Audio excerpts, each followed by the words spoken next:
પર છે. આજે BAPS શ્રી સ્વામિનારાયણ મંદિર ખાતે પત્રકાર મિત્રોનું એક સ્નેહ મિલનનું આયોજન કરવામાં આવ્યું હતું. એની અંદર બોટાદ ક્ષેત્રના અને આજુબાજુના ક્ષેત્રના ઘણા પત્રકાર મિત્રો આ સ્નેહ મિલનની અંદર પધાર્યા હતા. આ પત્રકાર સ્નેહ મિલનનો હેતુ એ હતો કે સમાજની અંદર હકારાત્મક પ્રસરાવવાનું કામ મીડિયા ગ્રુપ કરી રહ્યું છે.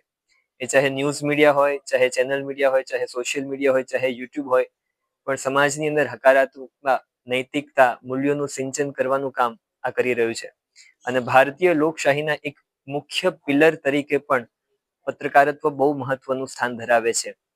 તો પત્રકાર મિત્રોના સહયોગને બિરદાવવા માટે, સમાજ પ્રત્યેના એમના યોગદાનની પ્રશંસા કરવા માટે, એમના પ્રત્યેનો ગ્રેટિટ્યુડ વ્યક્ત કરવા માટે સારંગપુર મંદિર ખાતે આ પત્રકાર સ્નેહ મિલનનું આયોજન કરવામાં આવ્યું હતું.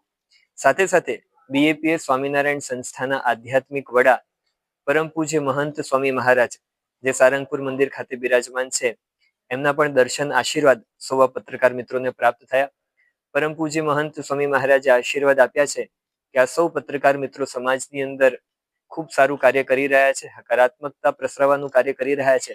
તો એમના જીવનની અંદર પણ ખૂબ પ્રગતિ થાય, પોતાના વ્યવસાયની અંદર પણ આગળ વધે, તને મને ધને સૌ સુખી થાય, તેવા શુભ આશીર્વાદ પરમ પૂજ્ય મહંત સ્વામી મહારાજે પણ આપ્યા છે.